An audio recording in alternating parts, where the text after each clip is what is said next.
எங்கள் வயலில் நாங்கள் வந்து காய்கனிகள் வந்து பயிரிட்டிருக்கோம். அது வந்து நாங்கள் எங்கள் வீட்டுக்காக, அதாவது ஒரு 4 பேர் 5 பேர் சாப்பிட்ற அளவுக்கு தான் நாங்கள் வந்து காய்கனி வச்சுருக்கோம். ஒரு 10 செடி 15 செடி தான் வச்சுருக்கோம். இதில் வந்து நாங்கள் என்னென்ன எங்கள் இதில் வச்சுருக்கோன்னா, வெண்டைக்காய், அவரைக்காய், தக்காளி, கத்திரிக்காய், முள்ளங்கி, பச்சை மிளகா, வெங்காயம் கூட அந்தாண்ட பக்கம் நட்டிருக்கோம். அதெல்லாம் வந்து இன்னும் வீடியோ நாங்கள் எடுக்கலை, இதில் போடலை. இப்போதைக்கு இந்த காய்கனிகள் மட்டும் நாங்கள் வந்து வீடியோ எடுத்திருக்கோம். இது வந்து நாங்கள் எந்த ஒரு ரசாயனமுமே இல்லாமல், அதாவது வெளியில் கெமிக்கல்ஸ் எதுவுமே இல்லாமல் நாங்கள் நட்டது அப்படியே வளர்ந்து வந்திருக்கு. தண்ணி மட்டும்தான் நாங்கள் பாய்ச்சினோம். இதில் எந்த ஒரு ரசாயனமும் நம்ம கலக்கலை.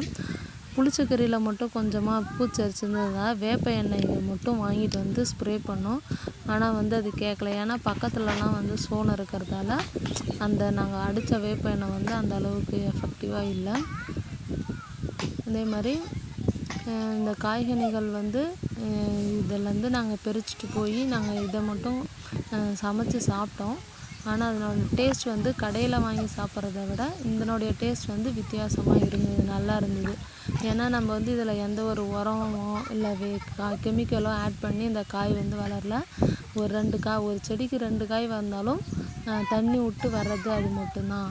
அதனால் வேறு எதுவுமே இல்லை. அதேமாரி சாம்பல் சத்து நாங்கள் கொடுத்தோம். அதாவது இந்த அடுப்பு எரிஞ்சு சாம்பல் வருது பார்த்திங்களா, அந்த சாம்பல் சத்தும் நாங்கள் வந்து இதுக்கு கொடுத்துருந்தோம். மற்றபடி நாங்கள் வேறு எந்த ஒரு உரமுமே வந்து இதில் வைக்கலை. அது தானாக வந்து அதுவாக தண்ணி பாய்ச்ச கிடச்சது தான் வந்து இந்த காய்கனிகள். இது என் பசங்களுக்கும் இதை தான் கொடுத்தா அவங்களும் சாப்பிட்டு நல்லா இருக்குன்னு சொல்லி சொன்னாங்க. அதேமாரி இதில் வெண்டைக்காயில் வந்து நார் சத்து இருக்குது.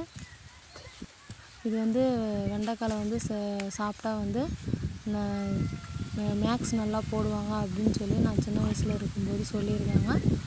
ஸோ நீங்களும் வந்து வெண்டைக்காய் காய்கனிகள் எல்லாம் வீட்டிலே வந்து வளர்த்து சாப்பிடுங்க. அதுதான் வந்து உடம்புக்கு ரொம்ப நல்லது.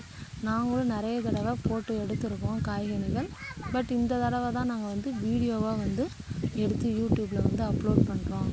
இதுக்கு முன்னாடி நாங்கள் காய்கனிகள் போட்டு நாங்களே தான் சாப்பிட்ருக்கோம். வீடியோலாம் எடுத்ததில்லை. இந்த தடவை எங்களுக்கு தேவைப்பட்டது.